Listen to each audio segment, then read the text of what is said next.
Hey everybody, and welcome to Be a Better Game Master. I have another 5-minute frenzy for you today, but I've got some friends to help me do it. 5-minute frenzy. We're just some guys that he found out here on the lake. It's true. They were swimming. This one was swimming. You can tell by his hair. I was. And this one was not swimming. You can tell by his hair. You can tell by his hair. It just should have done it the opposite. You Your hair's perfect and his hair looks like Bernie Sanders. All right, so today we wanted to take a walk and talk to you about taking a walk. And I'm gonna have Matt explain what that means. about taking a walk? There's a passion pit song? Why is taking a walk important? So, okay, well, just from a creative standpoint, Yes. moving and walking always gets creative juices flowing, right? It's true. But what we were discussing is we've been spending a lot of time outside while everyone's been here. And just seeing the trees, seeing the forest, seeing how dense the forest is giving us a new appreciation for describing things and making things more real and immersive for your players. And one of the things that I noticed when taking a walk was look at all these freaking trees out here, right? Look at that. Look at all those trees. A lot of trees. Also, when I was walking just yesterday, I saw an area between me and a fence that was just covered in forest, undergrowth. And I was thinking, how many times as a GM have I been like, I'm looking at you guys, I'm not showing everybody, just them. Feels too staged. How many times though as a GM do you say, okay, you're walking through the woods?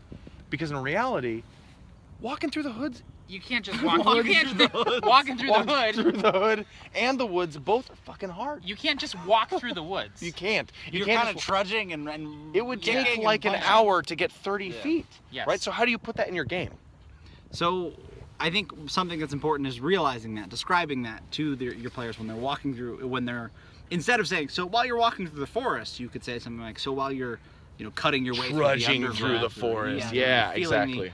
The very humid air around you and the bugs landing on your neck. If it's maybe a more tropical place, you can just make it clear so that it's not just like, while you're walking through the forest, you come upon a house. You're like, no, there's trees here. There's no houses here. Like, exactly. You walk through the woods for 6 hours. I'm like, I'm sorry, have you ever bushwhacked for 6 hours? I ain't gonna whack no bushes for 6 hours. Yeah, exactly. What happened at lunch? Yeah.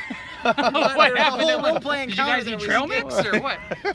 And one thing that I brought up too is that this makes a character like a ranger or a druid or just someone who's good at survival. That's a beautiful shot. There's a duck there. down there. Look at the duck. I'm pointing at the duck. A duck down there, though? Right there. Okay, good. That is a beautiful shot, though.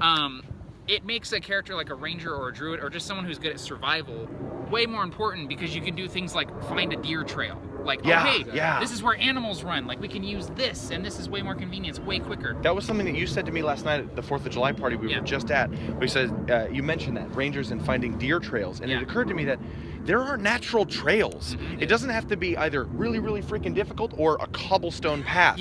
Like, it's like, oh, this is nice. Someone went in here and paved this road. Exactly. This is the way everybody goes because it has slightly less trees than the rest. Yeah. Exactly. So throw a deer trail into your game. Like in your woods. Or like you said, just describe an owl bear trail, perhaps, or a biostag trail. Or a duck trail. Or this duck wants a piece. He wants a piece of the action. Did we let you know we're walking through the hood right now? We are.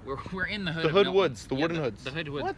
Something in Barker's world of NK and Sir Celine, there's a road that cuts through the Crimson Wood. Yes. That's really important because you're not going to go off the road. Exactly. Wood. You're going to get lost. You're going to stay on that road. Exactly. When your friends see your Snapchats, you're going to be lost. Yeah, exactly. But that's to make the key is to not go off the road in the Crimson Wood. The key is to not go off the road in the Crimson Wood. But that's something that coming up here or taking a walk anywhere shows me. It shows me to look at how forests really are and come up with a plan to help the character solve it, whether that's deer trails or owl bear trails or just fucking trudging through the damn woods. Yeah. So take a walk, get outside. If you live in a desert area, put a desert in your world and run a game there. You know, if you live up here in the Pacific Northwest, put a forest there, and I mean, you know what you live. So if you live in Florida, put lava pits and two really fat people in motor chairs. Put those there. Put those there. Those are random encounter. They will motor chair trails. They will make a trail through the forest with their polar pops and their American flag T-shirts. That's exactly right. God bless. So I think this was a good 5-minute frenzy. I think it was. Get out now. Go now and take a walk. Get up. Go take a walk. This has been awesome. My arm is hurting. I really need a selfie stick.